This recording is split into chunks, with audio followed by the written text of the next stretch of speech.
에베소서 4장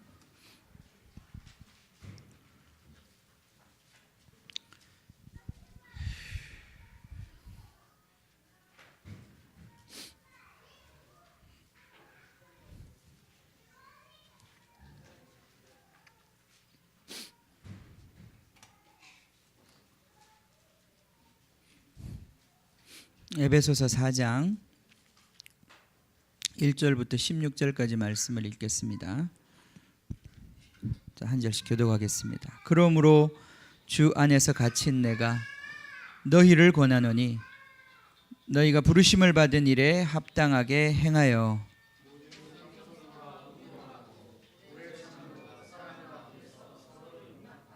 평안의 매는 줄로 성령이 하나 되게 하신 것을 힘써 지키라.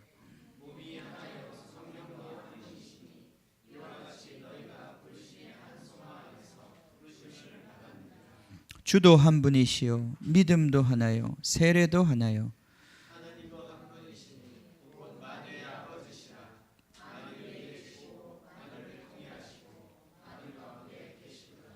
우리 각 사람에게 그리스도의 선물의 분량대로 은혜를 주셨나니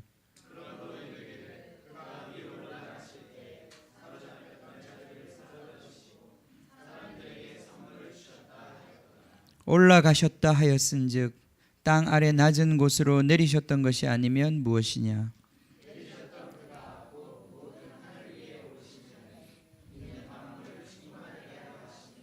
그가 어떤 사람은 사도로, 어떤 사람은 선지자로, 어떤 사람은 복음 전하는 자로, 어떤 사람은 목사와 교사로 삼으셨으니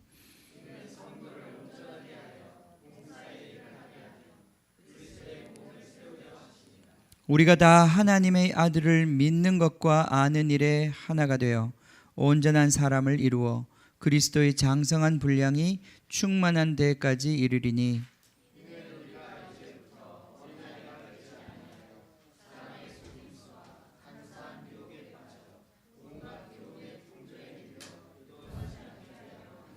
오직 사랑 안에서 참된 것을 하여 범사에 그에게까지 자랄지라. 그는 머리니 곧 그리스도라. 온몸이 각 마디를 통하여 도움을 받음으로 연결되고 결합되어 각 지체의 분량대로 역사하여 그 몸을 자라게 하며 사랑 안에서 스스로 세우느니라. 아멘. 아멘. 자, 지난 주에는요, 우리가 김형민 목사님 말씀을 같이 들었죠, 그죠? 내 몸에서 역사하는 귀신을 마귀를 쫓아내라 그랬는데 쫓아냈습니까? 좀 쫓겨나간 것 같습니까? 아직도 많이 있습니까?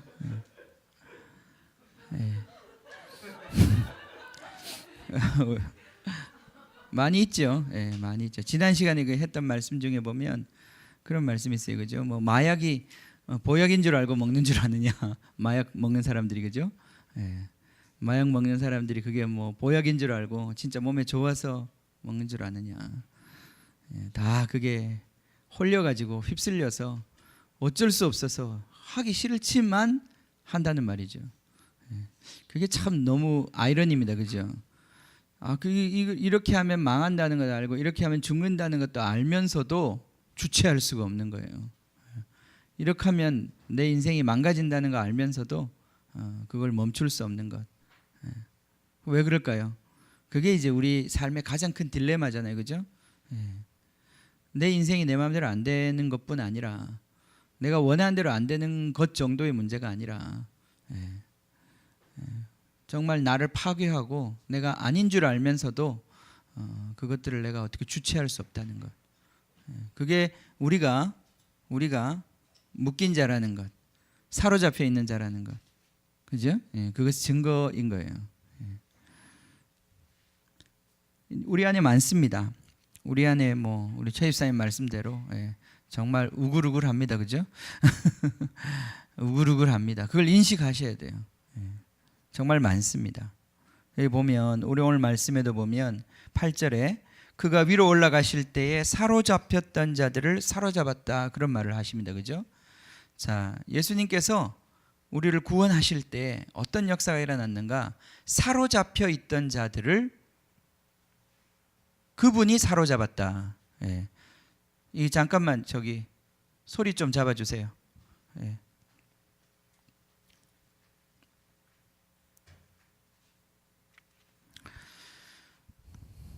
자, 사로잡혀 있단 말이죠. 사람이 지금 행동하는 것들이 자기가 다 자기 마음대로 행동하는 것 같지만 사로잡혀 있단 말이죠. 예. 예? 예. 사로잡혀 있다. 뭐 우리가 평소에는 그냥 그걸 습관이라고 그러죠. 습관. 예. 습관이라고 그러는데 그 습관이라고 하는 것도 가만히 생각해 보면 상당히 여러 번 이렇게 단련함으로 말미암아 사로잡힌 거예요. 지난 시간에 우리 말씀 중에도 우울증, 그죠? 그 우울도 그 사람이 습관화되어서 사로잡혀 있는 상태예요. 그래서 그냥 모드가 기본적으로 우울인 사람들이 있죠. 예. 그냥 기본 모드가 분노, 기본 모드가 걱정, 예. 기본 모드가 반항. 그죠? 예. 무슨 말을 하면 무조건 부정적이에요. 예. 예. 들어보지도 않고 부정적이에요, 벌써. 그런 사람 보셨어요? 예. 직장에 그런 사람이 있으면 진짜 힘듭니다. 예. 뭔 일을 좀 해보려고 그러면 하여튼 말을 꺼내 무조건 안 되는 것부터 계산을 하는 거예요. 예. 그런 사람하고는 일하기 힘듭니다. 그죠? 예. 그런 사람 빨리 내쫓아야 돼요. 이런 것들이 다 우리 인격 안에 깊이 사로잡혀 있는 것들이에요. 예. 그뿐 아니라 뭐 거짓말 같은 것도 거짓말 같은 것도 굉장히 인격화되어 있는 게 많아요. 거짓 인격이라고 그러죠. 예. 그래서 특히 이제 체면치레 겉모습으로 살아가는 그런 어떤 사람들은 자기가 자기 스스로도 속아요. 예. 지금 자기가 속고 있는지도 모른 채 그냥 이게 모드 체인지가 너무 잘 되는 거예요. 그런 사람들은 어떤 장면에 들어가면 그냥 딱 사람이 돌변하는 거죠. 예. 응? 예. 우리 은혜가 저한테 가끔 그래. 아빠는 교회에서 하고 집에서 다르다고. 모드 체인지. 예. 그건 이제 교회에서는 괜히 이렇게 평소에는 옷도 잘 안 입고 다니면서 평소에는 막 옷도 이렇게 좀 멋있게 입으려고 그러고 막 그런다고 그런 얘기를 하는데 잘 생각해봐야 될 것 같아. 아니 뭐 단순히 그런 문제면 괜찮은데 그게 아니라 이 정말 사람이 이렇게 이중적인 또는 3중, 4중, 5중 그래서 어느 게 내 것인지 모르는 그런 사람도 많습니다. 이게 다 사로잡혀 있는 거죠, 그죠? 여기 사로잡혀 있는 자, 죽음에 사로잡혀 있고 죄악에 사로잡혀 있는 자, 노예되어 있는 사람들, 그 사람들을 예수님께서 거꾸로 예수님이 사로잡으셨다 이 말이에요, 그죠? 자, 세상의 종이 되어 있는 그 사람을 예수님이 자기 종으로 만드셨다. 이게 고대의 전쟁을 하면 그렇게 하는 거잖아요, 그죠? 전쟁을 하면 상대방 적군을 사로잡아서 내 포로를 만듭니다, 그죠? 그런 것처럼 지금 마귀의 권세, 죽음의 권세에 사로잡혀 있던 저 종된 사람들을 예수님께서 하늘에서 땅으로 내려와 또 땅에서 땅 밑으로 내려가 그 사로잡혀 있던 사람들을 풀어냈다 이 말이에요, 그죠? 다시 사로잡으셨단 말이에요. 그분이 사로잡았던 자들을 다시 사로잡으시고 그리고 어떻게 하셨어요? 사람들에게 선물을 주셨다. 이게 이제 시편 68편에 나와 있는 말씀인데 그 말씀 자체도 굉장히 이해하기 어려운 이상한 말씀이었어요. 이게 무슨 말이지? 이해가 안 됐습니다. 사실 이해가 안 됐을 것 같아요. 유대인들이 아무리 이 말씀을 읽어도 이 말씀의 뜻이 본 뜻이 무엇인지 이해하기가 쉽지 않았을 것입니다. 예. 자, 사로잡혔던 자들을 사로잡고 사람들에게 선물을 주었다. 이게 무슨 말인가? 이해가 안 됐을 텐데 바울은 이 말씀이 바로 예수님의 부활과 그 부활로 말미암아 사로잡혀 있던 자들에게 하나님께서 주시고자 하는 그 은혜의 사건을 미리 예언한 것이라는 것을 바울이 이제 여기서 깨달은 것입니다. 그죠? 예. 그래서 거기 보면 사로잡혔던 자들을 예수님께서 다시 사로잡으시고 마귀의 권세에 사로잡혀 있던 자들을 풀어내어 해방하셨는데 자기 예수의 종으로 사로잡으시고 그들에게 선물을 주셨다. 그래서 마귀의 나라에 훌륭하게 쓰임받고 있던 그 사람들을 오히려 풀어내어 그들에게 은사를 주셔서 하나님 나라에 쓰임받게 하셨다 그 말이죠. 쉽게 말하면 그렇습니다. 그죠? 이게 바로 주님께서 하신 일입니다. 자, 우리가 사로잡힌 것들이 이제 많은데 이것들을 풀어주시고 이제 은사로 채워주셔야 합니다. 은사로 채워주셔서 우리가 주님 쓰심에 합당한 사람이 되어야 하겠죠. 자, 오늘 제가 이제 이 말씀을 택한 이유는 뭐 한두 가지 뜻이 있습니다. 첫 번째는 우리 지난 시간에 우리 김영미 목사님 그 말씀 이전에 우리가 초대에 대한 말씀을 했었습니다. 그죠? 결혼식에 대한 초대. 기억하시죠? 자, 혼인잔치에 왕이 혼인잔치, 자기 아들의 혼인잔치를 준비해 놓고 이 혼인잔치에 사람들을 초청했다 그랬어요. 그죠? 이제 뭐 겉으로 보면 그 혼인잔치에 초청을 받은 사람은 혼인잔치에 그 뭐라 그럴까? 하객 같은 사람이겠죠. 그죠? 그 그림 자체로, 그 비유 자체로 보면 그렇습니다. 그러나 이게 이제 전체적인 성경의 그림으로 보면 단순히 하객이 아니라 그 사람들이 누구예요? 신부들인 거예요. 신부. 사실은 그리스도의 신부, 파트너. 그렇게 부름을 받은 거예요. 그죠? 그러니까 결혼잔치에 그냥 구경꾼으로 와서 축하하는 하객으로 단순히 부름을 받은 것이 아니라 그 결혼의 주인공, 그 아들의 신부가 될, 파트너가 될 그 사람들을 초대하는 결혼식이었단 말이죠. 그죠? 우리가 받은 구원이 다 그런 것이고 우리가 부름을 받은 초대가 다 그런 것이다 이 말이에요. 그죠? 할렐루야. 그래서 우리는 다 부름받은 사람들입니다. 그죠? 우리는 부름받은 사람들입니다. 부름을 받은 사람들이. 이걸 정확히 깨달으셔야 돼요. 우리 인생에는 세 가지 부르심이 있다고 그랬어요. 지난 시간에. 첫 번째, 구원에 대한 부르심, 예수 그리스도로의 부르심이 있다고 그랬어요. 두 번째는 그리스도의 몸된 교회로의 부르심이 있다고 그랬어요. 그리고 그 교회로의 부르심 속에서 주님의 일, 선교에 대한 부르심이 나온다고 그랬어요. 이것이 바로 우리 인생의 목표입니다. 그죠? 아멘. 이걸 이제 빨리 깨달으셔야 되는데, 빨리 우리가 우리 삶에 자꾸 이 부분을 묵상을 해야 돼요. 주님, 정말 나를 왜 이 땅에 태어나게 했습니까? 왜 이 고생을 하게 했습니까? 나를 왜 지금까지 이렇게 살려두셨습니까? 죽어도 벌써 죽었을 텐데. 죽어도 벌써 죽을 수 있잖아요? 아닌가요? 제가 한번 정말 죽을 뻔했어요. 영국에 있을 때인데 한번 영국에서, 영국의 운전은 쉽지 않잖아요. 이게 방향이 반대예요. 일본처럼. 근데 한번 그때 영국의 어떤 시골길에서 운전을 하고 가는데 제가 아마 이쪽에 본다고 그랬는데 반대편을 본 것 같아요. 차가 오는지 안 나오는지. 그리고는 이제 길에 들어섰는데 갑자기 앞에서 차가 쉥 하고 지나가는데 그 아마 100km도 넘는 그런 빠른 속도로 차가 지나갔어요. 순간적으로. 근데 제가 이제 방향을 반대로 본 거죠. 이쪽 방향을 봤어야 되는데 반대 방향을 봐가지고 제가 이쪽에서 온 차를 못 본 거예요. 완전히 제가 차가 거기서 온다는 사실을 전혀 모른 채 길에 들어섰는데 내 앞에서 뭐 몇 센치나 앞인지 내가 모르겠지만 하여튼 샥 하고 지나가는데 쳐다보니까 벌써 저까지 갔더라고요. 저까지 가는 차를 보면서 이제 가슴이 이제 뛰기 시작하는. 처음에는 가슴도 안 뛰어요. 너무 놀래. 이게 뭐지? 근데 이제 저 차가 저기 가고 난 다음에 뭐 가슴이 벌렁벌렁 뛰면서 그때 이제 우리 은호도 타고 있었고 다 타고 있었거든요. 갈 수 있었겠구나. 그날 갈 수 있었겠구나. 자, 우리 인생에 갈 수 있는 날이 얼마나 많았겠습니까, 그죠? 자, 근데 주님께 살려주셨어요. 살려주셨어요, 정말. 그게 다 무슨 뜻이 있지 않겠습니까? 하나님 뜻이 있습니다. 자, 이 부르심의 뜻을 발견하는 것이, 그게 우리 주님 앞에 서서 결국은 주님 앞에 가서 우리가 평가받을 텐데, 내가 너한테 인생을 주고 삶을 주었는데 그 인생 가지고 뭐 했는지 하나님께서 우리에게 물어보실 텐데, 결국 뭐 돈을 얼마나 벌었냐, 얼마나 유명해졌냐, 얼마나 성공했냐, 이런 거 가지고 주님 말씀하시겠습니까? 주님이 말씀하시는 조건, 기준이 여기 딱 있단 말이죠. 하나님이 하시고자 하는 일이 있단 말이죠. 그 하나님이 하시고자 하는 일과 여러분의 삶이 무슨 관계가 있느냐, 이게 제일 중요한 거 아니겠어요? 그죠? 그걸 깨닫는 거예요. 그 하늘의 뜻, 그래서 나를 여기 두셨구나. 그래서 나를 이 보라마을에 두셨구나. 그래서 나를 2018년에 정말 여기서 우리가 함께 예배하는 공동체 속에 내가 있구나. 이걸 깨달아가는 것입니다. 그죠? 이거 깨닫는 것이 그렇게 중요한 것입니다.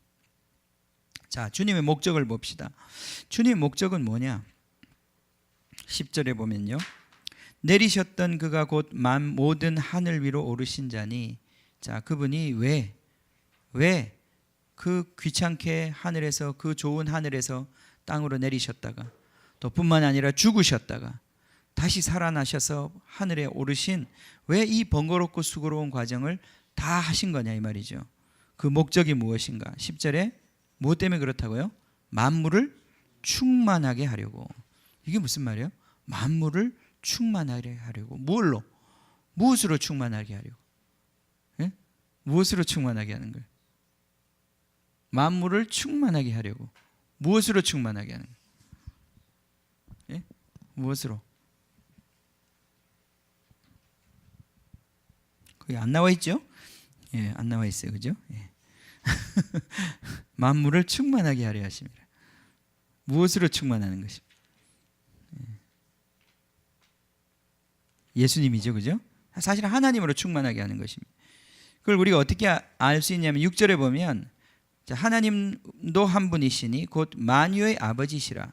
자, 이 하나님에 대해 소개하기를 만유 위에 계시고, 근데 만유 위에 계신 것으로 그냥 가만히 있는 걸로 끝난 게 아니라 만유 위에 계신 그분이 만유를 통일하시고, 통일했다고 그랬는데 표현이 정확하지 않아요.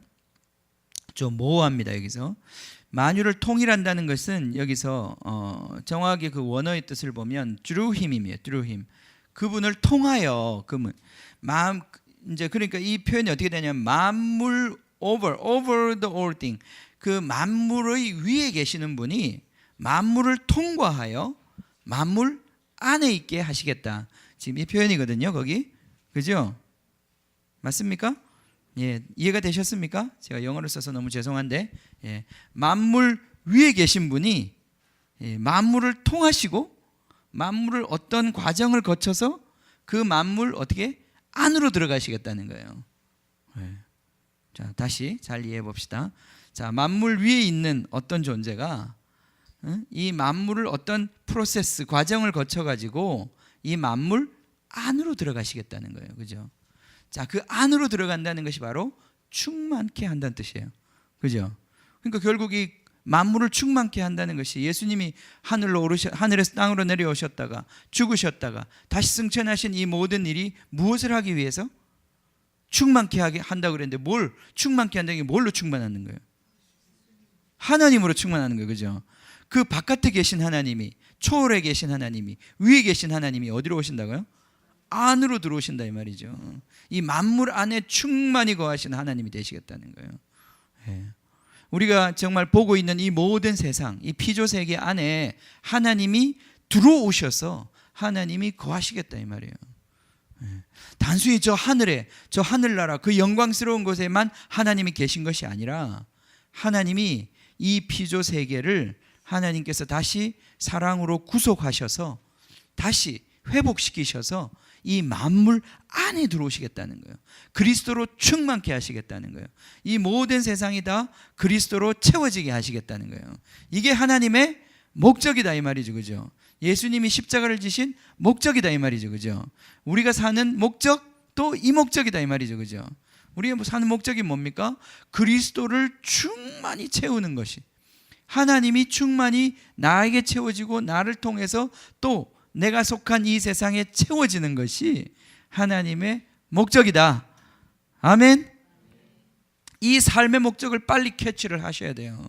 자, 삶의 목적이 뭐냐? 그리스도가 나에게 충만히 채워지는 것. 그죠? 그걸 성령 충만이라고 그래요.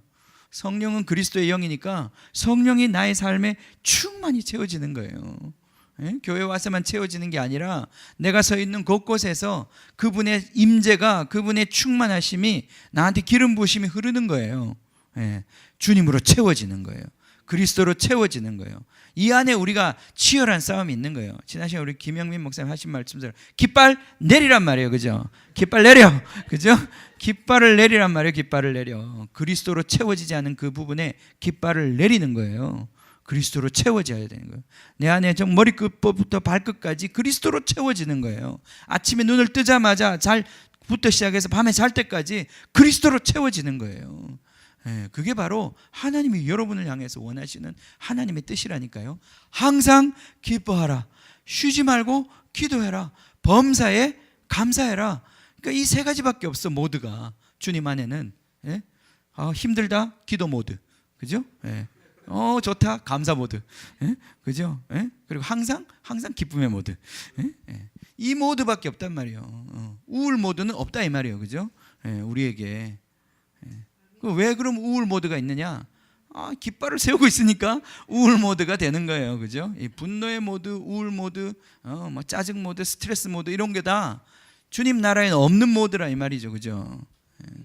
아직 안 채워져서 그런 거예요. 깃발 세우고 있어서 그런 거란 말이죠.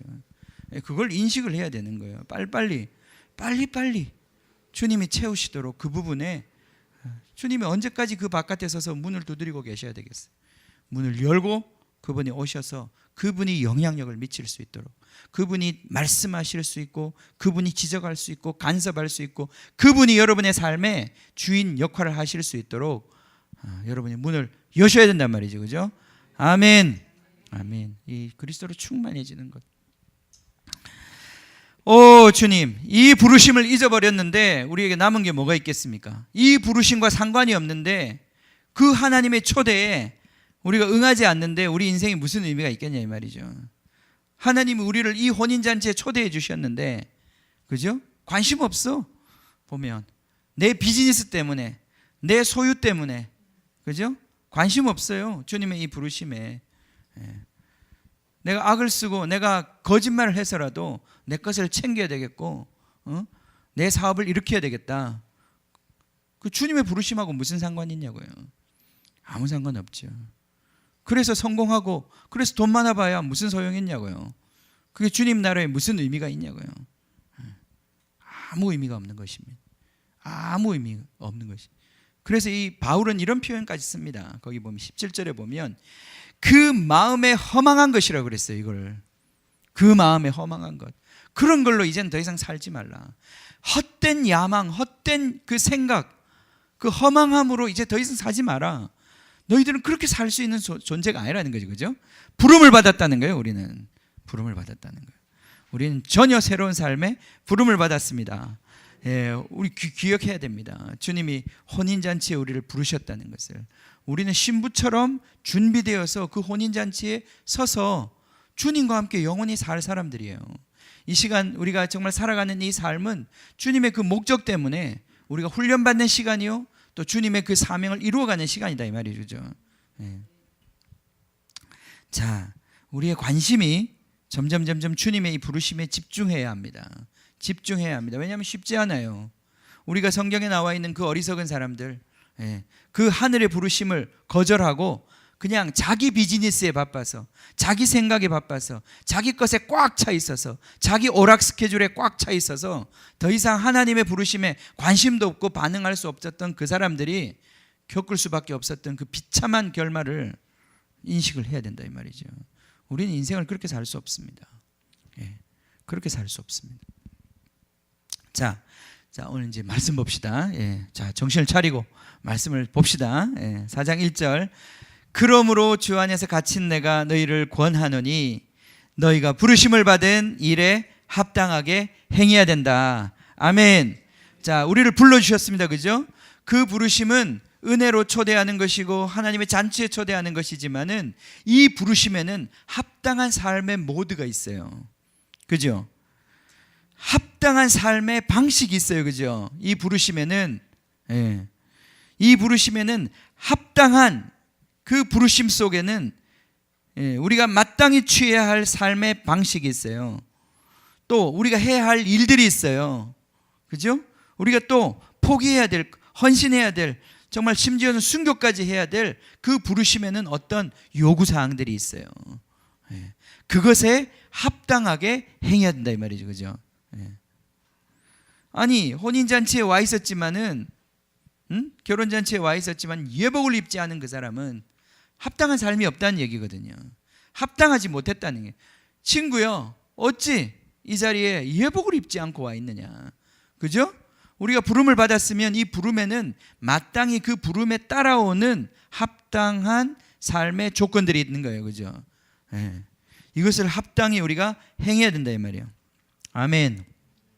자, 이 정말 1절도 보면 주 안에서 갇힌 내가, 지금 바울은 감옥에서 이 편지를 쓰고 있습니다. 예. 주 안에서 갇힌 내가.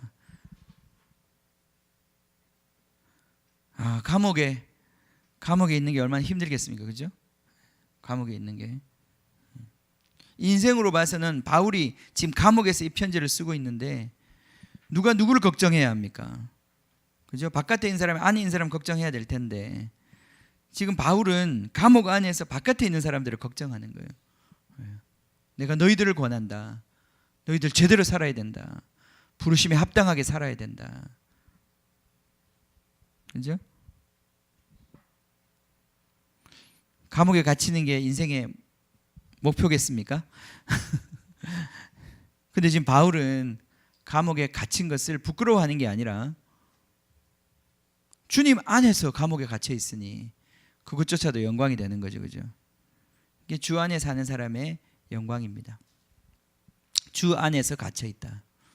주 안에서 갇혀 있다. 바울은 지금 주님 안에 있는 거예요. 그가 어떤 상황에 있든지 그 주님 안에 있는 거예요. 그것이 바로 부르심에 합당하게 사는 거예요. 바울은 지금 감옥 바깥에서 잘 먹고 잘 지내는 것이 부르심이 아니라 감옥 안에서 고난받으면서 오히려 주님 안에 있는 거예요. 예. 완전히 관점이 다르지 않습니까? 이 부르심에 합당한 삶을 지금 살고 있는 거예요. 바울이 그래서 다른 사람들에게 이 요구를 하는 거예요.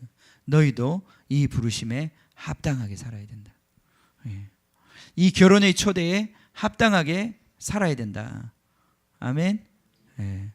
그래서 예수님께로 초대를 받았고, 우리가 두 번째는 교회로 초대를 받았고, 그리고 주님의 그 몸된 정말 교회를 위한 주님의 사역에, 선교에 부름을 받았는데 우리가 이 부르심을 빨리 깨닫는 것이요.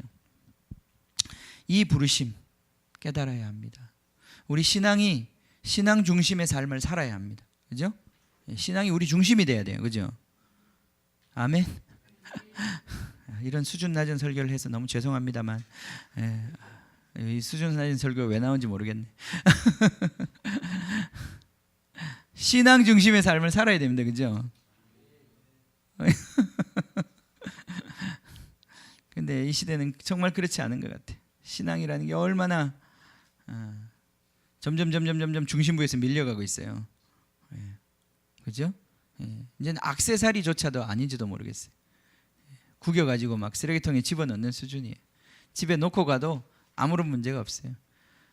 일주일 내내 성경 한 절 안 읽어도 아무 문제 없어요. 기도 안 해도 아무 문제 없어요. 지금 이런 시대에 우리가 있잖아요. 그죠? 근데 우리가 신앙 중심으로 살아야 된다. 이게 얼마나 공허한 얘기입니까? 이 시대에. 교회 중심적으로 살아야 됩니다. 이게 얼마나 공허한 얘기예요. 제가 지금 그런 좀 공허함이 오는 것 같아요. 그죠? 그러면 안 되는데. 이 싸움이 얼마나 치열한지 내 안에도 있어요.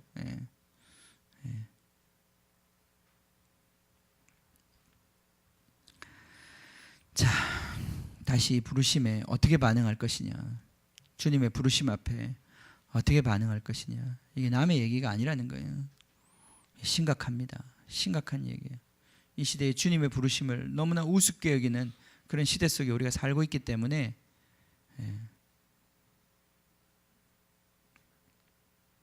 그죠? 하나님을 경외하지 않습니다. 하나님을 두려워하지 않습니다. 하나님이 중요하지 않아요. 사람들의 삶에. 하나님이 얼마나 중요해져야 되느냐? 하나님이 사실은 전부가 되어야 되는 거예요. 그게 바로 그리스도의 장성한 분량이라는 거예요. 그까지 하나님께서는 우리에게 원하시는 거예요. 주님이 전부가 되시기를. 주님이 정말 우리의 전부가 되시기를. 예. 예. 그게 그냥 공허한 구호가 아닙니다. 그죠? 예. 주님이 전부가 되시기를 원하는 거예요.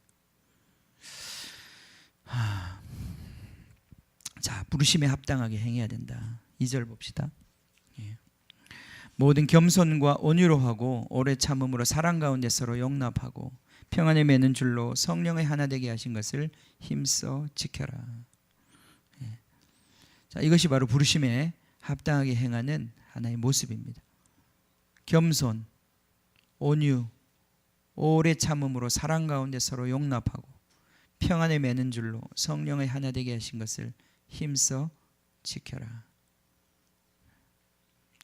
자, 부르심에 합당하게 행한다는 것은 첫 번째, 예수님이 우리에게 요구하시는 합당한 삶이 있다고 그랬습니다. 그죠?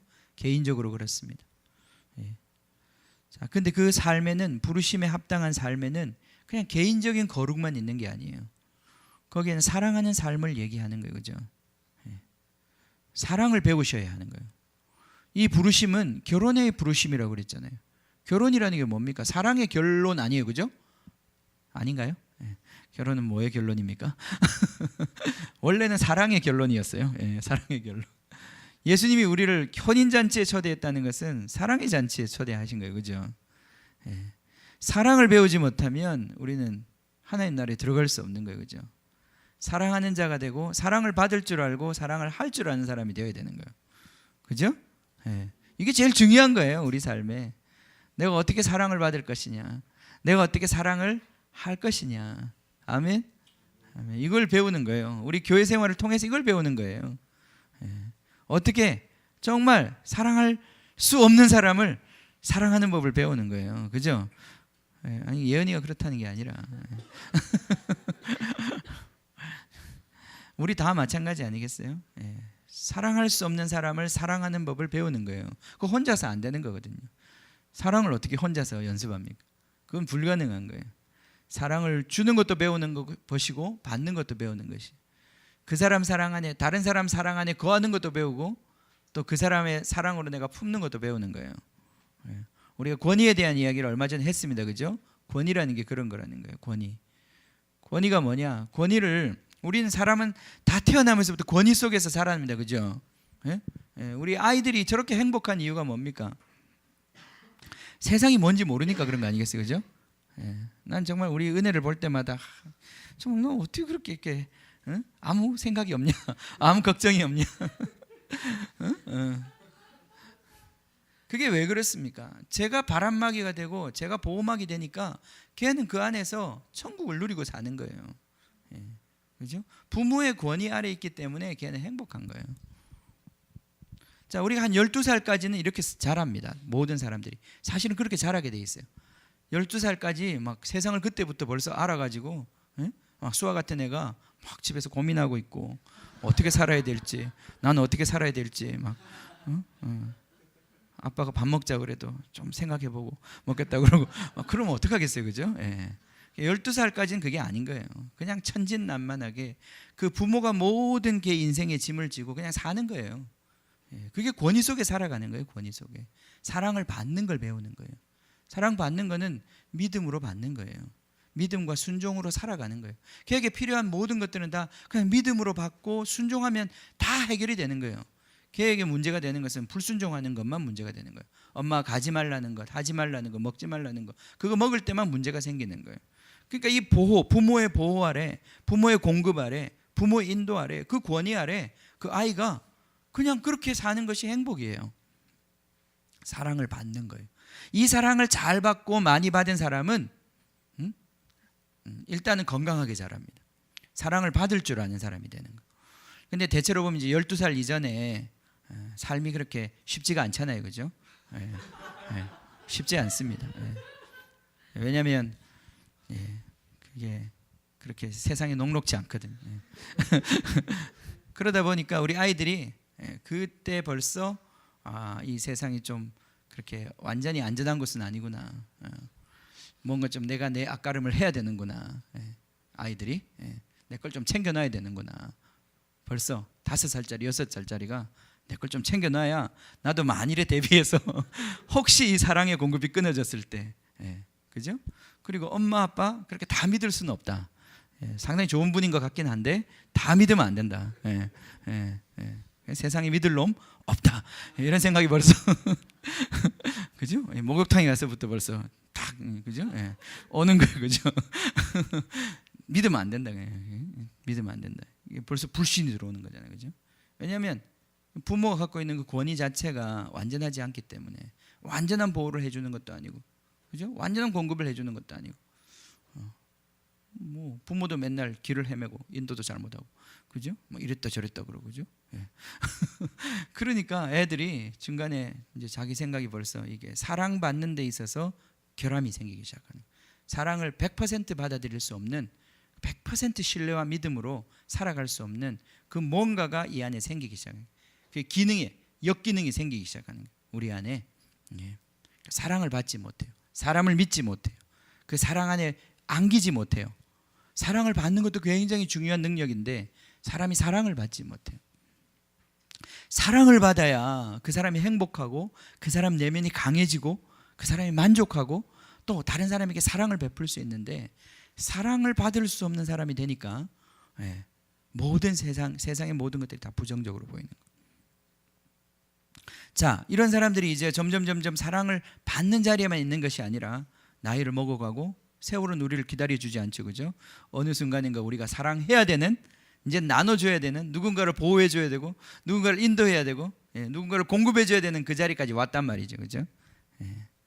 그때는 또 우리는 거꾸로 권위를 사용하는 법을 배워야 된단 말이죠.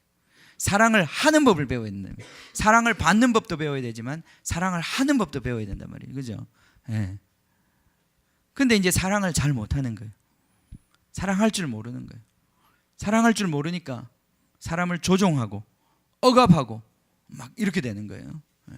진짜 사랑으로 섬기고 그 사람을 돌보아주는 이 사랑의 섬김을 배우지 못하니까 그냥 그게 사랑이라고 자기는 막 해요. 근데 막 상대방은 그게 사랑이 아닌 거예요. 그게 폭력이 되는 거예요. 힘든 거예요. 엄마 너무 힘들어. 아빠는 그냥 가까이 가기도 싫어. 이렇게 되는 거예요. 그 아빠는 내가 뭘 잘못했냐? 내가 정말 너희들을 위해서 모든 걸 했는데 찬밥이 되는 거예요. 그죠? 우리 아빠들의 이 정말 이 고단한 이 마음이 있습니다. 가족을 위해서 모든 걸 쏟아서 사실은 살았는데 인정받지 못하는, 해준 게 뭐가 있냐 이런 소리 들으면 정말 가슴 아프단 말이죠, 그죠? 그러니까 다 사랑받고 사랑하는 건데 이걸 배워야 하는데, 이거에 부르심을 받은 건데, 우리가 천국 가서 하는 것은 사랑하는 거고 사랑받는 건데, 모든 사람으로부터 사랑하고 모든 사람으로부터 사랑받는 것, 이것이 바로 천국 아니겠어요, 그죠? 그게 그리스도로 충만한 거 아니겠어요, 그죠? 그리스도의 사랑, 아버지의 사랑으로 모든 만물이 다 충만하게 된 거 아니에요. 그게 바로 하나님의 나라, 천국 아니겠어요, 그죠? 모든 것들이 다 우리를 사랑해. 길거리의 새들도 우리를 사랑해. 내가 지나가면 나를 위해서 노래를 불러줘. 그죠? 지금은 그냥 재수 없다고 까마귀가 꽉꽉 그러고 저로 도망가라고 막 그렇게 나한테 얘기하지만 그날이 되면 까마귀도 노래를 하면서 지나가는 동안 나를 즐겁게 하지 않겠어요?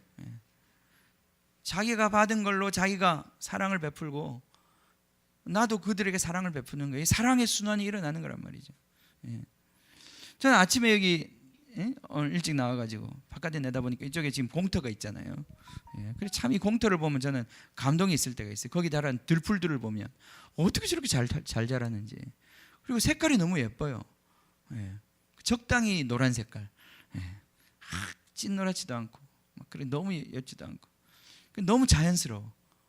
그리고 너무 비싸 보이지 않아. 부담이 없어 그냥. 부담 없이 너무 아름다워.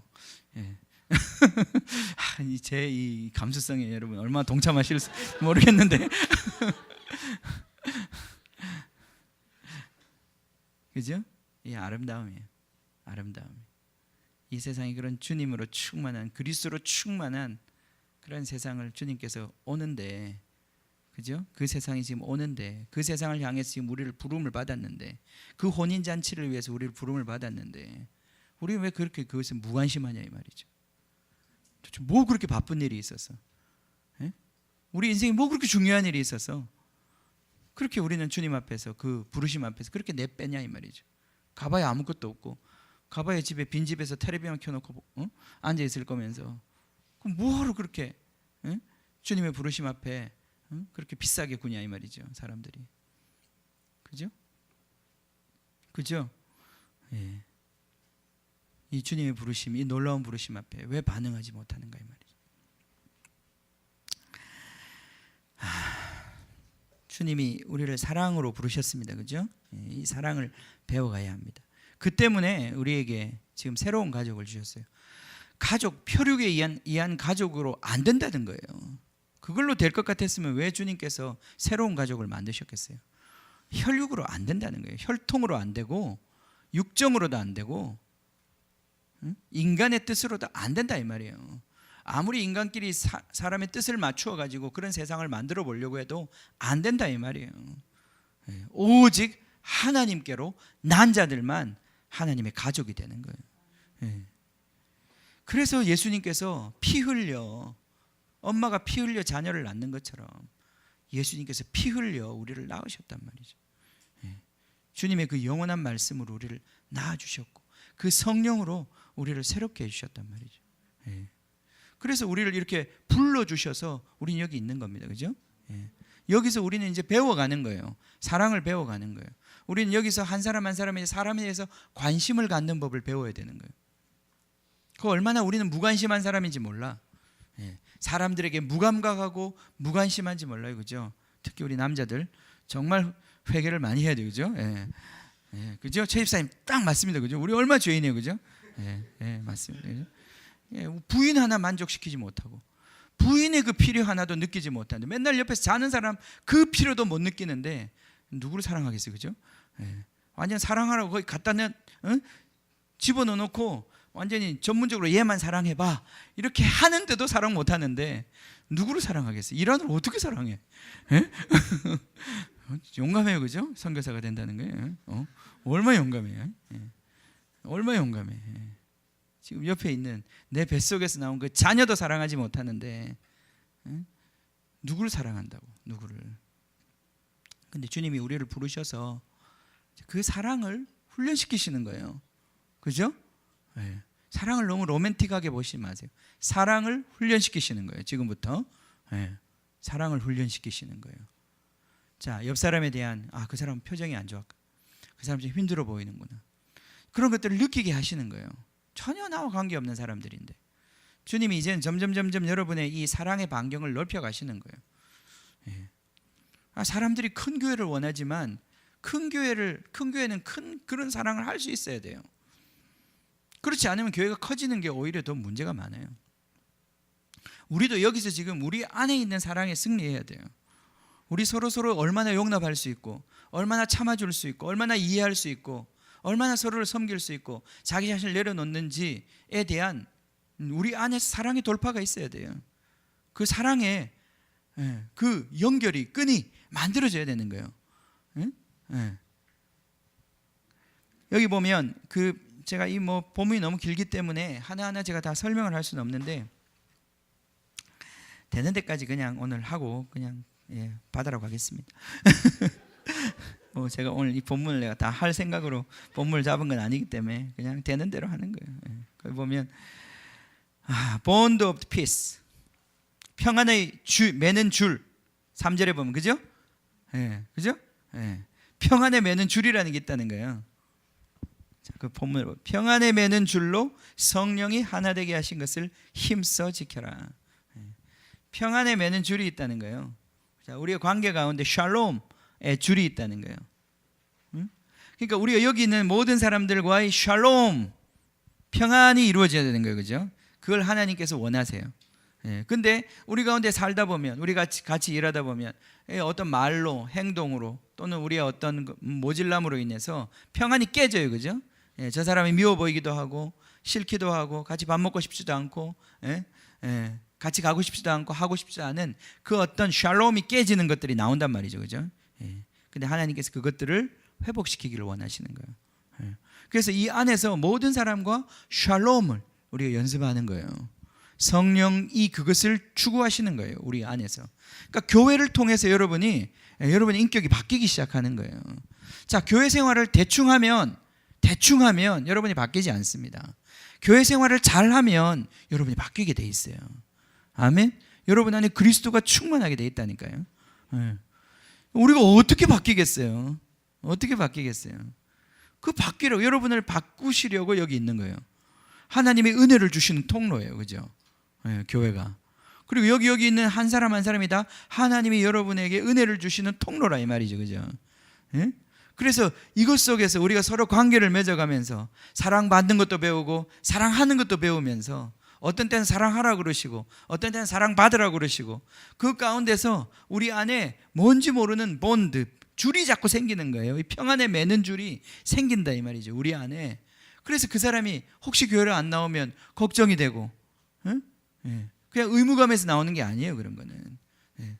그 사람이 사업이 어려우면 그것에 대한 걱정이 되고 이제 뭔가 이렇게 한 가족이 된 거예요. 그죠? 우리 자녀들 가운데도 그러지 않겠어요? 누가 다치면 그것이 어떻게 그냥 무관심하겠어요? 부모가. 그것에 대해서 뭔가 부담을 느끼게 되고 그것에 대해서 뭔가 해줘야 될 것 같고 그것에 대해서 기도하게 되고 내가 아무것도 할 것이 없다면 무관심하지 못하는 거예요. 그 안에 우리 가운데 이 줄이 생기는 거예요. 본드. 평안에 매는 줄이 생기는 거예요.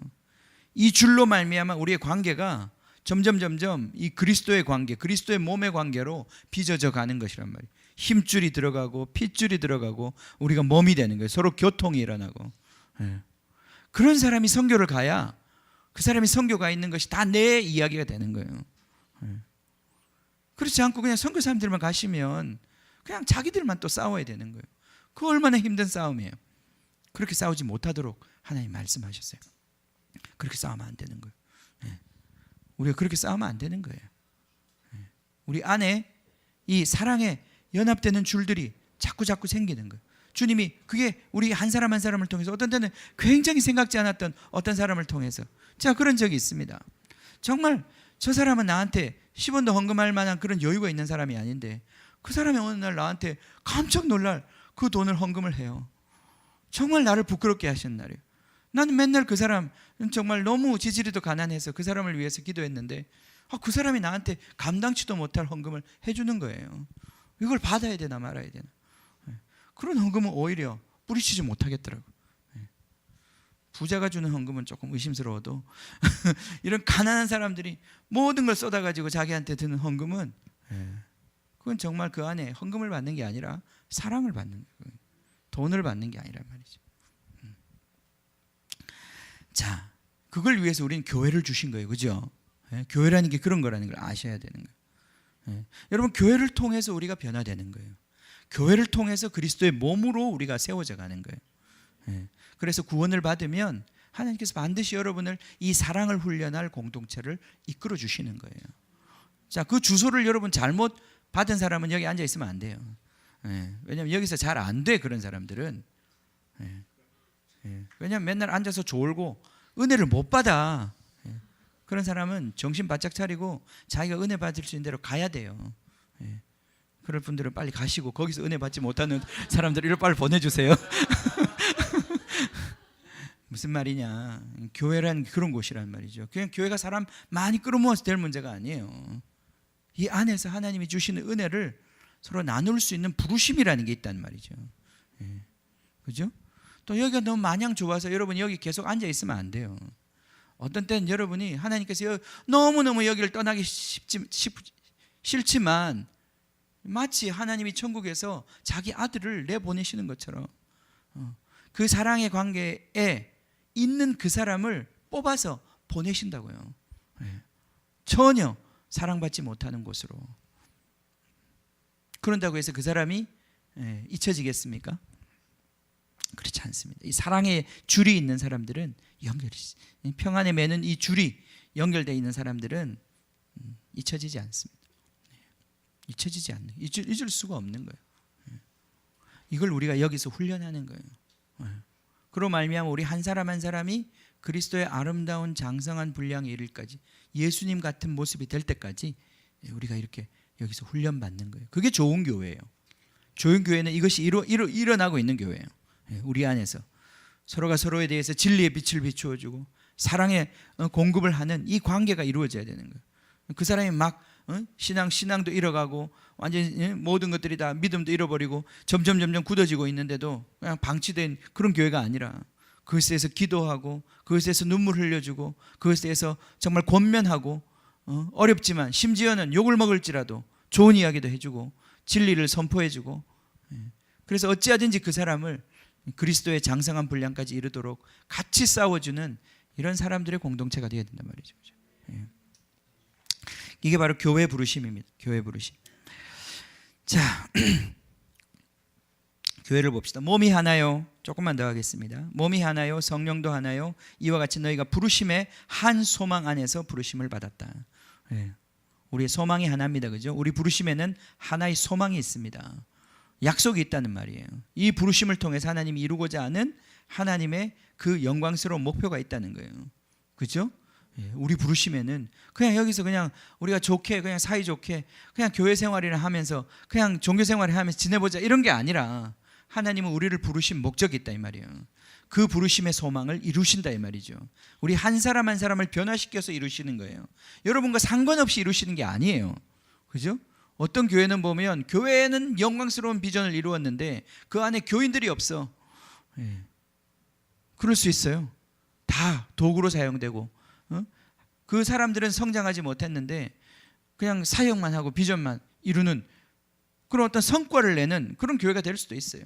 그래서 건물도 짓고 뭐 수양관도 사고 뭐 선교지도 나가서 교회도 짓고 선교도 하고 다 했는데 나중에 보면 그 안에 있는 사람들은 다 무너져 있어요. 그게 주님의 교회가 될 수 없는 거죠. 그런 거는. 여러분 한 사람 한 사람이 성전의 거룩한 돌들로 세워져야 하는 것입니다. 자, 그걸 위해서 주님께서는 그리스도에게 속한 그 은사를 우리에게 나누어 주십니다. 이 만물을 충만케 하기 위해서 11절에 보면 어떤 사람은 사도로, 어떤 사람은 선지자로, 어떤 사람은 복음 전하는 자로, 어떤 사람은 목사와 교사로 주님께서 선물을 주셨습니다. 예수님께서 이 땅에 12사도를 부르셔가지고 그들을 통해서 이 그리스도의 몸된 공동체 교회의 기초를 놓으셨는데 마찬가지로 이제 이 집이 세워져 갈 텐데 이 집이 세워져 가는 이 일을 위해서 그리스도께서 하셨던 그 일을 할 수 있도록 그리스도의 능력의 일부분을 각자에게 나누어 주셨다는 거예요. 그죠? 그래서 우리 한 사람 한 사람이 바로 예수님의 그 일을 우리를 통해서 하게 하시고 그래서 예수님이 이 땅에서 하신 것 같은 그 놀라운 역사가 우리를 통해서 이루어지게 하신다 이 말이죠. 그래서 여러분 한 사람 한 사람을 이 5가지 은사로 부르십니다. 이걸 직분이라고 하기도 하고요. 자, 이건 목회자만 얘기하는 것이 아닙니다. 사실은 성경에는 평신도 목회자 이런 말이 없어요. 그럼 개념 자체가 없어요. 제자라고 하는 개념이 있고 우리 모두가 다 성도라는 개념이 있고 모두가 다 주님의 사역자가 되는 것이에요. 자, 아직 너무 어려서 수와 같이 어린 아이들한테 무슨 일을 맡길 수 있겠어요, 그죠? 그때는 일을 하지 못합니다. 그러나 이제 정도 예담이 정도만 돼도 이제는 어느 정도 일을 할 수 있어요. 뭐 완전하지는 못하지만 이제 은호 정도 되면 이제는 일할 수 있어요. 이제 일해야 되는 거예요, 그죠? 그런 것입니다. 여러분이 먼저 해야 될 것은 일부터 하려고 그러지 마세요. 그죠? 우리 교회는 일 안 해요, 그죠? 왜냐면 우린 다 애기들이라 그래요. 수준을 알아야 돼요. 자꾸 일하려고 그래. 수아가 자꾸 뭘 하려고 그러면 집에서, 그죠?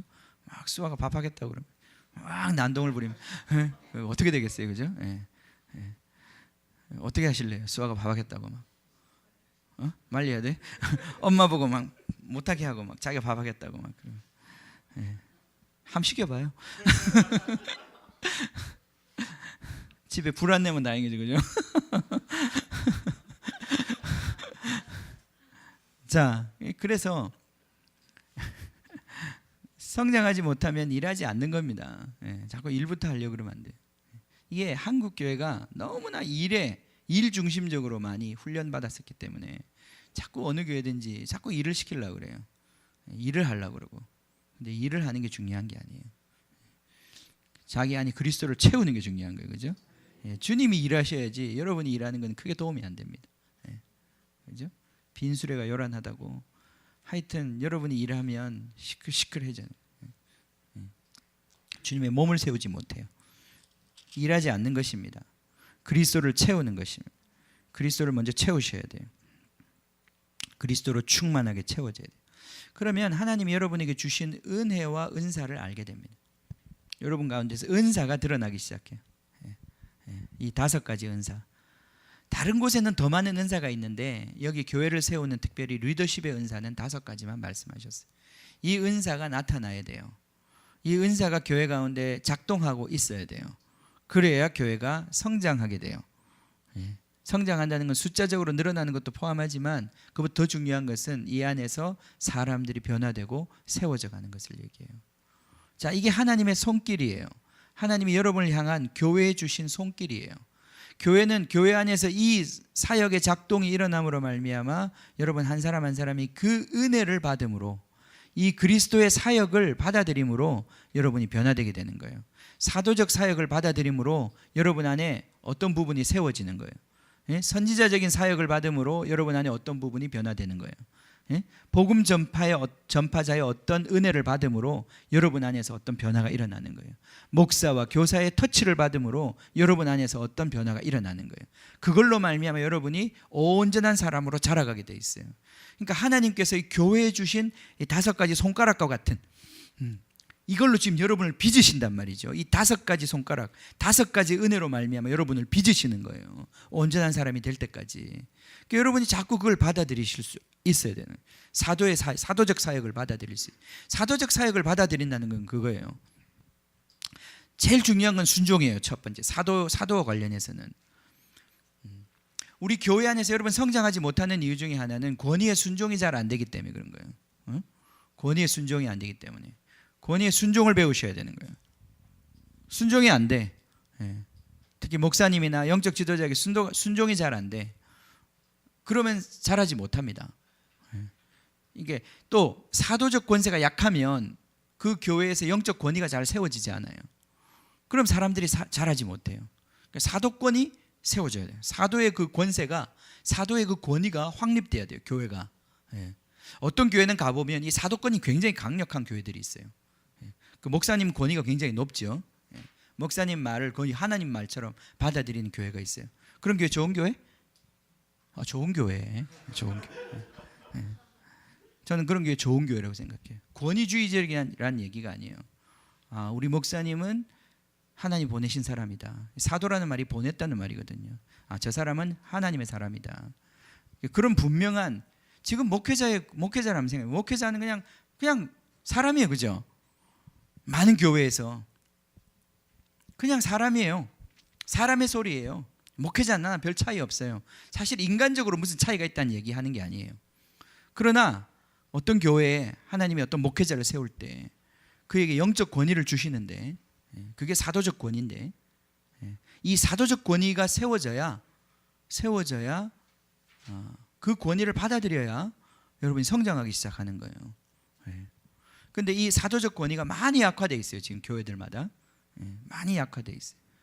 그건 왜냐하면 잘못된 권위를 세웠기 때문에 약해진 부분들이에요. 그 권위가 하나님께로부터 오지 않은 인간적인 권위를 많이 세웠기 때문에 그런 거예요. 근데 그게 아니라 정말 하나님으로부터 온 권위가 있다면, 그 영적 권위가 있다면 그 권위는 세워져야 되는 거예요. 그 목사님이 그렇게 허투루 얘기하지 않고 목사님의 말씀에 순종하는 것이 굉장히 중요한 거예요. 이게 사도적인 권세가 풀어지는, 사도적인 은사가 풀어지는 거예요. 사도를 통해서 일치가 오는 것이에요. 선지자는 하나님의 말씀을 받아서 그 감동을 전하는 자죠. 그죠? 예언하는 자들이에요. 여러분, 내가 지금 어떤 상태에 있는지 내가 나를 정확하게 보지 못하죠. 그죠? 하나님이 지금 무엇을 말씀하시는지 내가 정확하게 듣지 못합니다. 그러나 교회에 예언의 은사를 가진 자들, 예언자들이 일어나면 그 사람들은 정확하게 하나님의 감동을 교회의 필요에 맞게 전달해 줄 수 있어요. 우리 교회 안에서도 예언적 사역이 더 활성화되면 여러분이 지금 하나님이 나를 향하여 가지신 그 느낌과 그 말씀이 무엇인지를 더 정확하게 들을 수 있어요. 예언 사역을 통해서. 그냥 막연하고 추상적인 그런 말씀이 아니라 바로 여러분의 삶에 직접적으로 말씀하시는 그 말씀들을 더 깊이 들을 수가 있어요. 예언적인 은사가 일어나야 돼요. 그죠? 우리 교회에 예언적인 은사가 있습니다. 예. 잘 모르시죠? 예, 있습니다. 예. 더 활성화돼야 돼요. 예. 우리 안에도 있습니다. 예언적 은사를 가진 분들이 있어요. 예. 그들이 더 많은 사람들을 섬겨줘야 돼요. 이 예언적 은사를 가진 분들은 특별히 기도의 은사를 가진 분들이 기도하면서 하나님의 음성을 듣고 또 하나님의 그 음성을 들으면서 그것을 통해서 성도들을 섬겨줄 수 있단 말이죠. 자, 예언의 은사. 세 번째, 복음 전파자의 은사. 복음 전파자의 은사는요, 회개를 촉구하고 특별히 복음을 선포하는 그런 은사예요. 이 사람은 죄인들에게 그 복음을 전하는 은사가 있어요. 우리가 이제 복음서를 보면 마가복음이 그 느낌이 많이 나는데요. 복음을 전한다는 건 뭐냐면 결국은 그 사람의 말씀을 통해서 그 사람의 어떤 그런 복음의 선포를 통해서 여러분이 받는 은혜는 뭐냐면 다시 헌신하게 되고 주님의 복음 앞에 다시 반응하게 되고 그렇게 되는 거예요. 그 십자가 앞에 자꾸 반응하게 되는 거예요. 이게 복음 전파자의 능력이에요. 복음 전파자는 어디 가든지 복음을 전해요. 복음을 전하기 때문에 사람들로 하여금 정말 돌이키게 하고 이 복음 앞에 반응하게 하고 십자가에 반응하게 하는 거예요. 그렇죠? 그래서 우리 결단을 촉구하고 우리 삶의 변화를 촉구하는 이런 종류의 은혜가 있어요.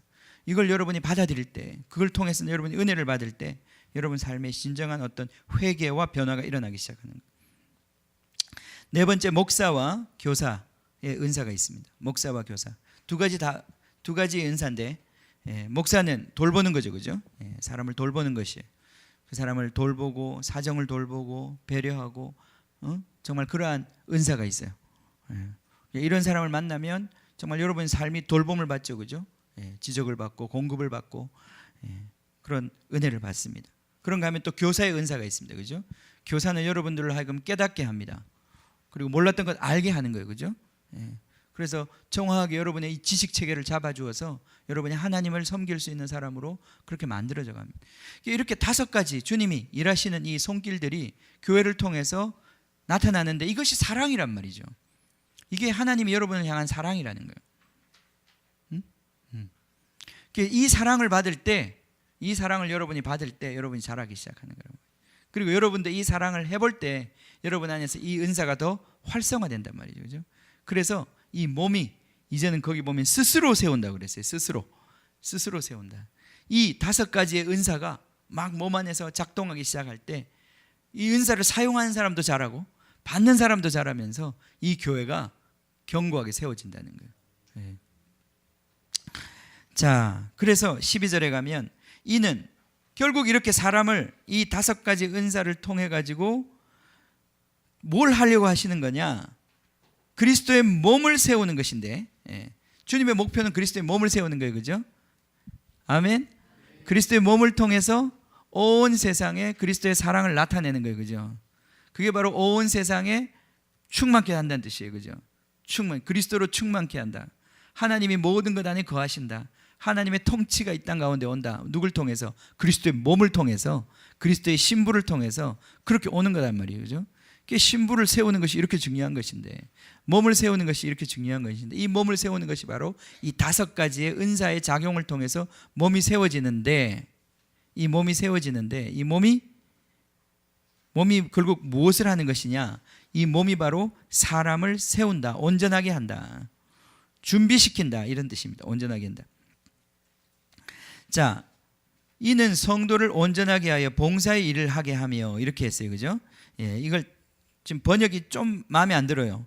조금 더 정확하게 번역하면 이렇게 할 수 있어요. 그리스도의 몸을 세우기 위한 봉사. 그리스도의 몸을 세우기 위해서 여러분이 해야 되는 봉사가 있어요. 섬김이, 미니스트리가 있어요. 여러분이 수고해야 되는 섬김이 있단 말이죠, 그죠? 그걸 사역이라고 말할 수 있겠죠. 여러분이 해야 되는 사역이 있어요. 그리스도의 몸을 세우기 위해서 내 자신을 드려야 할 선교의 부르심, 그 사역의 부르심이 있단 말이죠. 그것을 할 수 있도록, 그 봉사의 일을 할 수 있도록 준비시킨다고 그랬어요, 성도들을. 여기 표현이 정확하게 그렇게 되는 거예요. 그럼 뭐냐? 이 5가지의 은사가 하는 일은 바로 여러분들을 준비시키는 거예요. 무엇으로? 사역자로. 무엇을 위한 사역자로? 그리스도의 몸을 세우는 사역자로 준비시킨다 이 말이죠. 이 5가지 은사가 교회 안에 풀어지는데 이 5가지 은사의 작용으로 말미암아 여러분이 준비가 되는 거예요. 어떤 사람? 교회를 세울 수 있는 사역자로 준비되어 가는 거예요. 그래서 우리 한 사람 한 사람이 다 교회를 세우는 사역자가 되는 거예요. 어디를 가든지 교회를 세우는 사역자가 되는 거예요. 예? 나에게 주신 은사가 무엇이든지, 사도든지 선지자든지 복음 전파자든지 목사와 교사든지 그 어떤 은사를 통해서도 내가 교회를 세우는 이 사역자가 되는 거예요. 아멘. 그렇게 되는 겁니다. 그죠? 그래서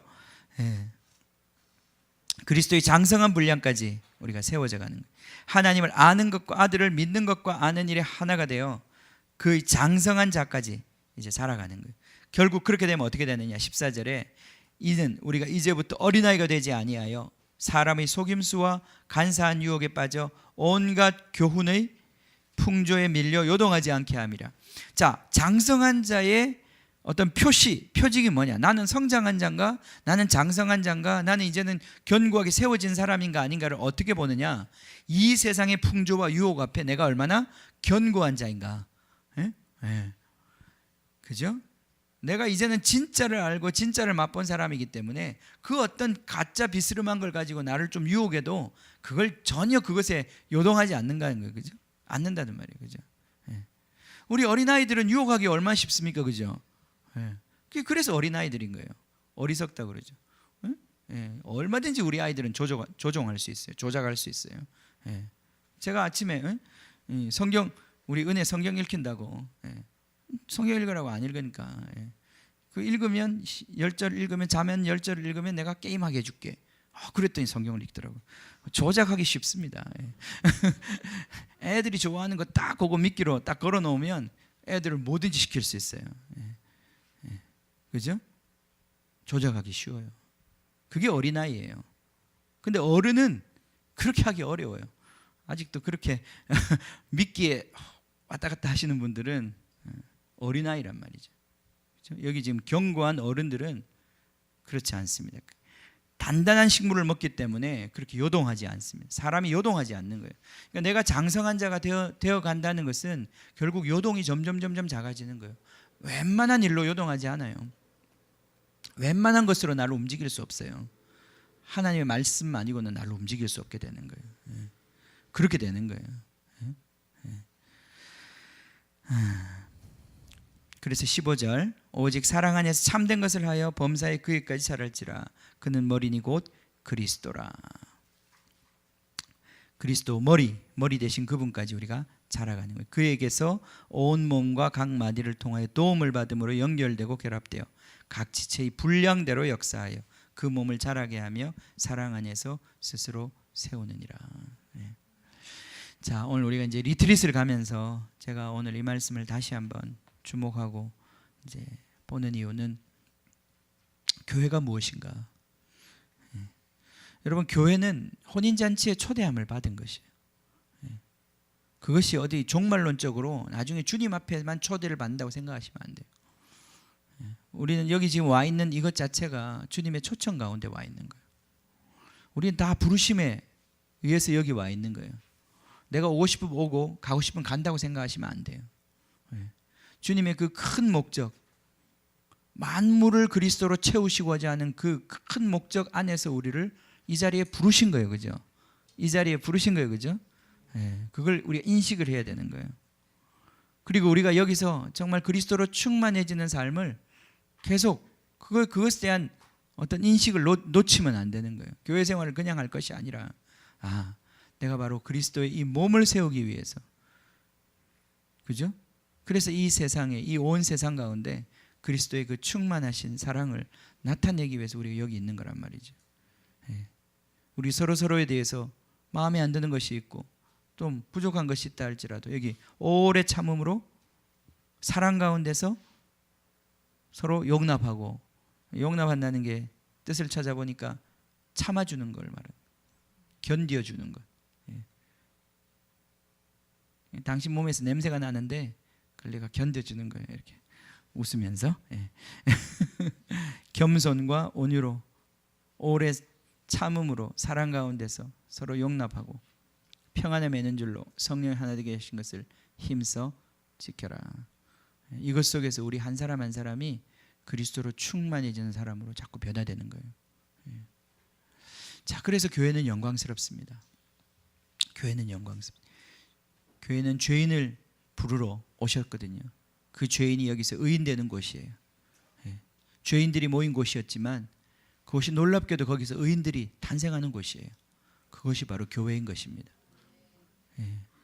여러분, 이 영광스러운 부르심 앞에 우리가 더 적극적으로 반응해야 될 줄 믿습니다. 그죠? 아멘. 더 적극적으로 반응하셔야 돼요. 주님의 이 혼인잔치의 부르심 앞에 더 적극적으로 우리가 반응해요. 더 그 예복을 입는 것에 우리가 더 적극적으로 반응해야 돼요. 이것이 우리 삶의 의미고 우리 삶의 이유인데 우리가 다른 것 바라볼 수 없습니다. 이것보다 더 중요한 일 없습니다. 여기에서 우리의 삶의 우리 인생의 모든 계획과 비전이 풀어지는 것입니다. 교회 밖에서 풀어지는 게 아니라 교회 안에서 풀어지는 것입니다. 교회 안에서 여러분의 은사가 드러나는 것입니다. 교회 안에서 여러분의 필요가 채워지는 거예요. 예수님께서는 이것을, 우리 사도 바울은 이것을 그리스도의 몸이라고 그랬잖아요. 그죠? 우리 몸을 한번 생각해 보세요. 우리 몸에는 정말 하나도 버릴 것이 없습니다. 그죠? 심지어 머리카락 하나라도 버릴 것이 없습니다. 그죠? 지체는 그런 것입니다. 지체는 버릴 것이 없어요. 세상에서는 세상의 잣대를 가지고 우월을 가리고 루저들, 실패한 자들, 성공하지 못한 그 사람들은 다 쓸데없다. 잉여 인간들로 만들어요. 그죠? 잉여 인간들을 만들어요. 그게 이 세상의 논리 아닙니까? 근데 주님의 나라는 그렇지 않아요. 주님의 나라는 필요 없는 사람이 없어요. 주님의 나라는 실업자가 없어요. 주님의 나라는 필요 없는 기관이 없어요. 우리 모두가 다 주님이 필요하셔서 부른 거예요. 그럼 여러분 한 사람 한 사람에게 다 하나님이 여러분을 통해서 흘려보낼 하나님의 은혜가 있다는 거예요. 하나님의 사랑이 있다는 거예요. 하나님의 권위가 있다는 거예요. 이게 좋은 팀이 되는 겁니다. 그죠? 좋은 팀이 되는 거예요. 저는 팀에 대한 생각 요즘 많이 하는데, 우리 교회가 작지만 이제 뭐 베트남도 이제 뭐 가자고 이러고 그랬는데, 그냥 뭐 이렇게 오늘도 이제 리트리트 가는데 그냥 이렇게 뭐 가서 뭐 좋은 거 먹고 그냥 친목하고 이런 거야. 여기 배드민턴 클럽도 그렇게 하고, 무슨 산악회도 그렇게 하고 다 하잖아요. 그게 목표가 아니란 말이죠. 그죠? 우리가 결국은 이제는 좋은 팀이 되어야 되는데, 좋은 팀이 될 때, 그 좋은 팀이 되기 위해서는 또 포지션 잘 지켜야 되잖아요. 그죠? 우리 지난 월드컵에 봤잖아요. 골키퍼가 골대 안 지키고 나와 있다가 골 먹었잖아요. 그죠? 자기 자리를 지키고, 그 자기 자리에서 훌륭한 미들필더가 되고 훌륭한 골키퍼가 될 때, 진짜 이번에 우리 그 월드컵 할 때 그 우리 골키퍼, 그죠? 세계적으로 유명한 골키퍼가 됐는데, 골키퍼 한 사람만 제대로 된 역할을 해도 정말 그 팀에서, 그 강한 팀이 골을 한 골도 못 넣더라고. 그죠? 그러니까 각자 자리에서 하나님의 이 은혜로 충만해서 자기의 자리에서 그 역할을 감당하는 사람이 될 때 강력한 팀이 되는 거예요. 강력한 팀이 되는 거예요. 이 사도부터 시작해서 이 목사와 교사까지 이 포지션들에 정말 강력한 그리스도로 충만한 장성한 자들이 서 있는 이런 교회는 강력한 교회가 되는 거예요. 그게 중요한 거예요. 우리가 한 팀이 되는 거예요. 오늘 우리가 이제 가는데 어떤 분들은 운전으로 섬겨주시고, 어떤 분들은 또 식사도 해주시고, 어떤 분들은 쓰레기도 치워주시고, 어떤 분들은 과일도 깎아주시고, 어떤 분들은 애들도 돌보시고, 그죠? 우리 안에 이런 여러 가지 또 기능들이 있어요. 그죠? 이런 것들이 우리 안에서 불평 없이 겸손함으로, 온유함으로, 그죠? 사랑을 섬김으로, 나를 통해서 다른 사람에게 사랑을 베풀고, 그 사랑 안에 내가 또 깃들이고, 이것을 또 배워봄으로써, 그죠? 우리 안에 이 사랑의 줄이 점점 더 생기고, 참된 것, 참된 말 하라고 그랬는데 거기, 그죠? 참된 말 15절에 보면 참된 것을 하라. 사랑 안에서 참된 것, 사실은 참된 말이거든요. 참된 말, 우리가 서로 나누는 그 말 속에서도 참되고 사랑의 말을 나눔으로 우리 안에 서로 세워지고 팀이 되고, 그래서 결국 우리의 이 팀워크를 통해서 하나님께서 우리 가운데 일하시고 이 세상을 향해서 하나님이 하시고자 하는 그 일을 나타낼 수 있는, 영혼들을 구원하고 그리스도의 몸을 세우고 이 세상이 다시 그리스도의 영광을 보게 되는, 증언하게 되는 그런 공동체가 되는 것입니다. 예. 아멘. 자, 말씀을 마무리하겠습니다. 같이 기도하겠습니다.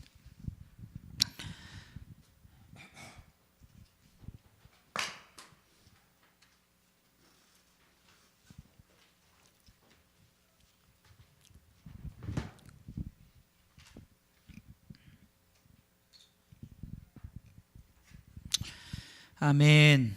아멘. 우리 같이 기도합시다. 예. 주님,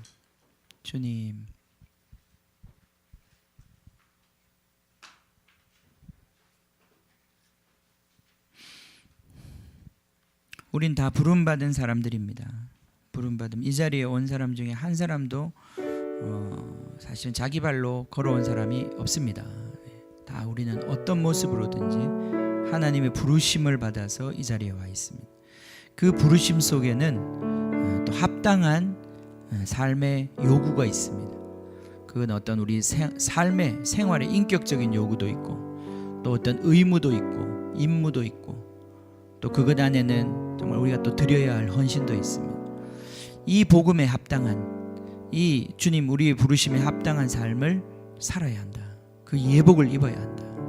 주님이 우리를 그 놀라운 혼인잔치에 우리를 부르셨는데, 우리 한 사람 한 사람을 그리스도의 신부로 사랑받는 자, 사랑하는 자로 우리를 부르셨는데, 그것에 합당한 자로 우리가 변화되어 가야 한다. 주님의 그 은사가 우리 가운데 더 풀어져야 가면서, 그죠? 그 은사를 통해서 그리스도의 일하심을 우리 영혼이 받아들임으로, 그 빚으심을 우리가 받아들임으로 우리가 변화되어 가야 한다.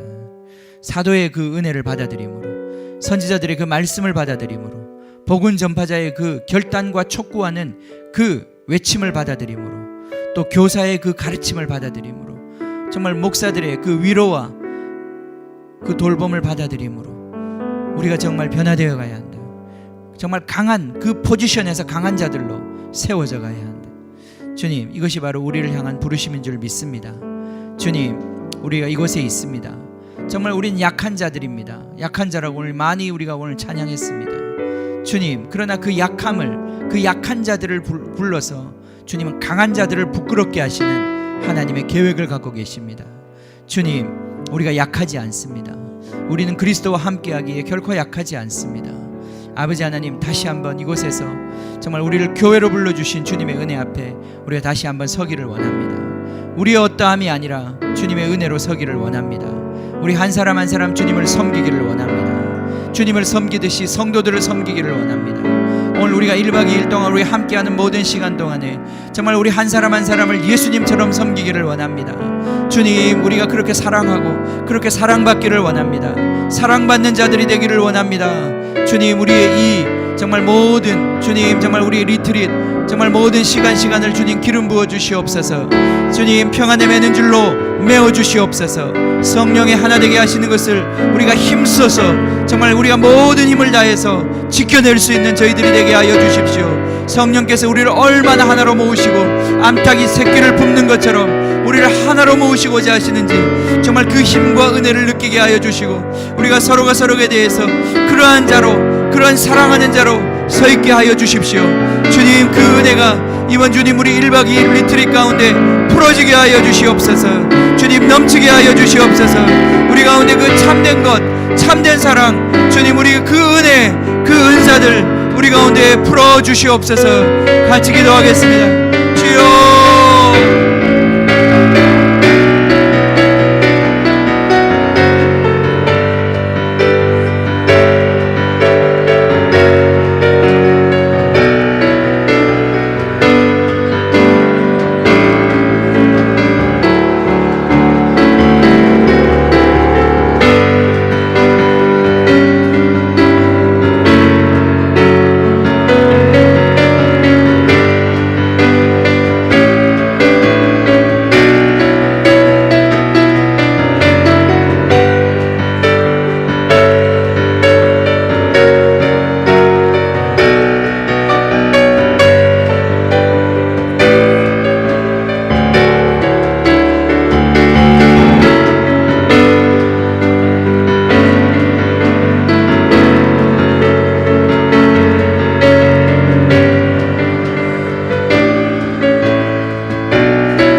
오랜만에 또 이렇게 같이 자고 같이 이제 보내는 시간을 갖게 되는데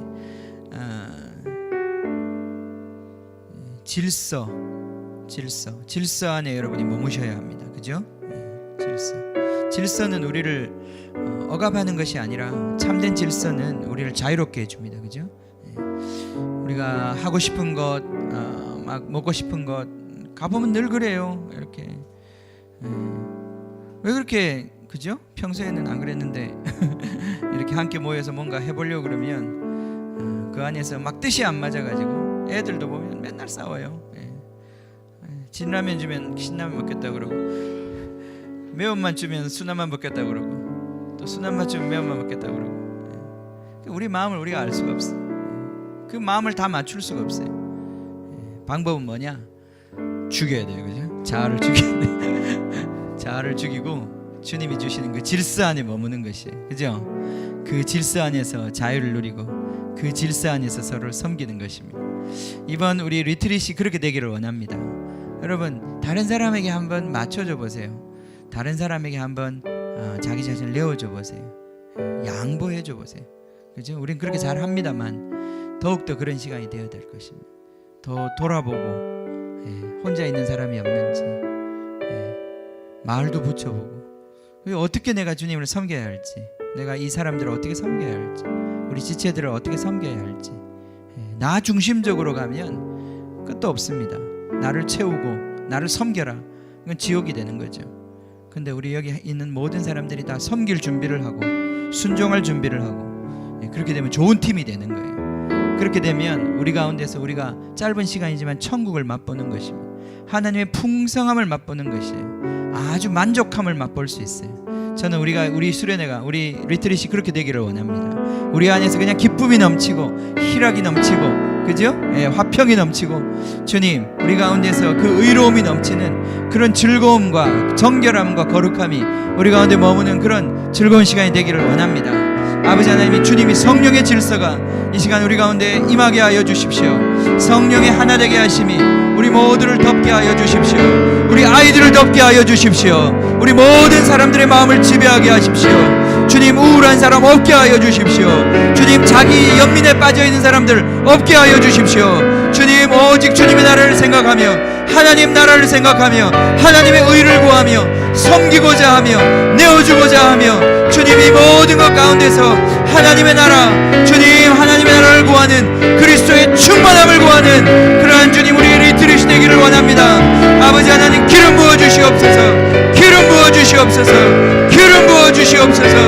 그리스도의 은사로 채워주시옵소서. 오 주여,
오직 사랑에 매여, 그의 사랑에 매여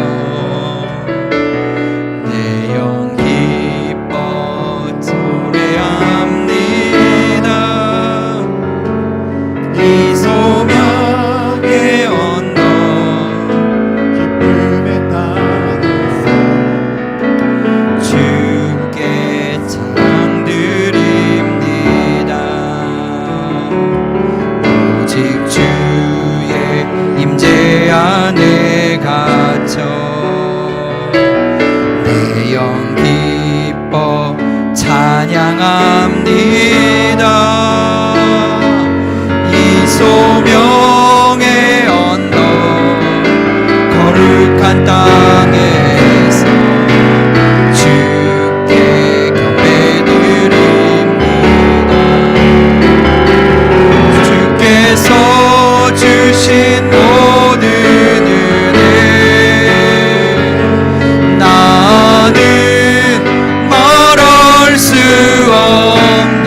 감사합니다.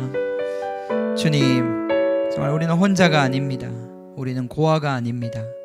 주님, 우리 한 사람 한 사람 주님의 가족으로 주님 불러주신 주님을 찬양합니다. 주님, 이 땅에서 이 가족이 온전히 세워지기를 원합니다. 주님, 이 땅에 너무나 고아와 같이 주님 고통하며 방황하는 자들이 많습니다. 주님, 정말 집을 잃어버리고 주님, 정말 먹을 것이 없어서 주님, 정말 삶의 의미를 몰라서 주님 헤매며 방황하는 주님 헛된 것을 위하여, 그 허망한 것을 위하여 달려가는 수많은 자들이 있습니다. 아버지 하나님, 정말 이 비어있고 공허하고 혼돈한 이 세상 가운데 빛으로 오셔서 주님 이 땅 가운데 주님의 질서를 회복시키시고 주님 그 안에서 사랑의 나라를 세우시는 주님을 찬양합니다. 주님, 우리를 그 영광스러운 부르심에, 그 혼인잔치에 부르심에 우리를 불러주신 주님을 찬양합니다. 주님, 우리가 약하다 말하지 않겠습니다. 내가 어리석다 말하지 않겠습니다. 내가 부족하다 말하지 않겠습니다. 주님께서 부르셨으니, 소망 가운데 우리를 부르셨으니 그 주님의 장성한 자로 한 사람 한 사람 빚으시고 세우실 줄 주님 믿고 주님을 찬양합니다. 주님, 이 교회 가운데 깃들인 모든 영혼들에게 이 은혜를 부어 주시옵소서. 이 성령의 은사들을 풀어 주시옵소서. 이 교회가 주님의 몸된 교회로 주님과 하시며 주님이 일하시는 곳으로 주님 그렇게 빚어 주시옵소서. 주님, 이번 1박 2일 주님 우리의 리트릿 가운데 하나님의 은혜를 부어 주시옵소서. 주님의 사랑의 공동체, 주님 천국의 맛을 보는 시간으로 주님 우리 모두를 기름 부어 주시옵소서. 사용하여 주시옵소서. 공급하여 주시옵소서. 보호하여 주시옵소서. 인도하여 주시옵소서. 기쁨이 충만하게 하여 주시옵소서. 주님의 의로 채워지게 하여 주시옵소서. 주님, 주님의 평화에 그런 매는줄이 더욱더 강해질 수 있도록 주님 이번 리트릿을 사용하여 주시옵소서. 우리 같이 한 번 더 기도하겠습니다. 주여, 주여.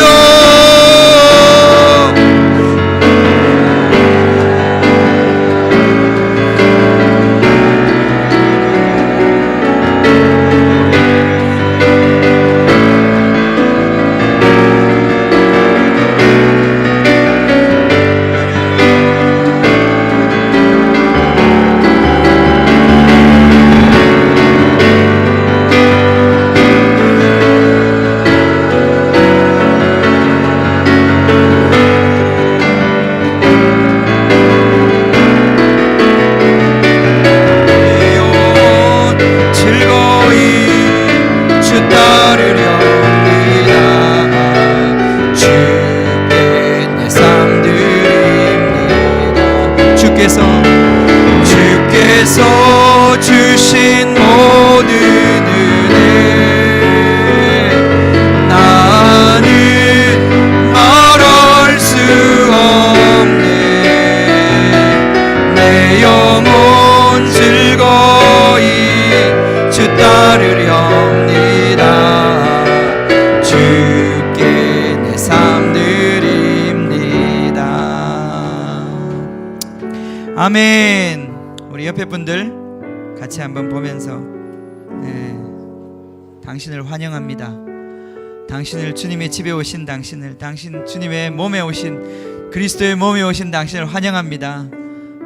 You welcome you. I welcome you. 환영하세요. 환영 빨리. 환영합니다. 환영합니다. 우리 다 같이 일어서십시다. 다 같이 일어서서 우리 마지막 기도를 드리겠습니다. 여러분 환영합니다. 손님으로 계시지 마십시오. 여러분 다 자녀들이고 주인입니다. 그죠? 할렐루야, 할렐루야. 여러분 한 분 한 분을 축복합니다. 아멘. 자, 우리 서로를 좀 이렇게 돌아보세요. 돌아보시면서 손을 내밀어 축복하겠습니다.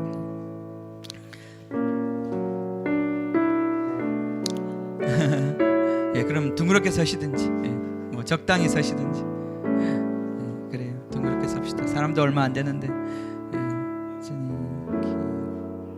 찬양 하나 한 번 더 할까? 우리 그 축복 찬양 하나 같이 하고, 그 찬양 있잖아요. 늘 하는 찬양.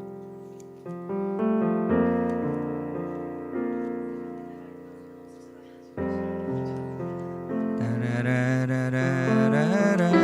처음에 어떻게 시작하죠? 주의 말씀 앞에서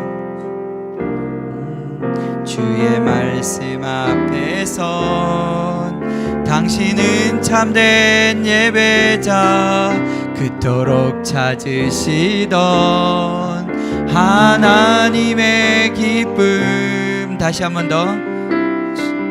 주의 말씀 앞에선 당신은 참된 예배자 그토록 찾으시던 하나님의 기쁨. 이 세상을 향한 거룩한 생명빛 되어 이 세상을 위한 은혜의 소망 되어 영원한 하나님의 나라 함께 세워가리. 주의 부르심 따라 주의 부르심 따라 당신의 삶을 드릴 때 세상은 당신 안에서 주의 영광 보리라. 이 세상을 이길 주님의 군사 되어 이 세상을 섬길 주님의 손과 발 되어 영원한 하나님의 나라 함께 세워가리.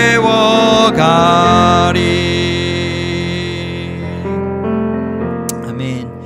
자, 우리 같이 우리 선포하겠습니다. 여호와는 내게 복을 주시고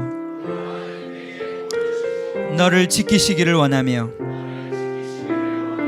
여호와는 그 얼굴을 내게 비추사 은혜해 주시기를 원하며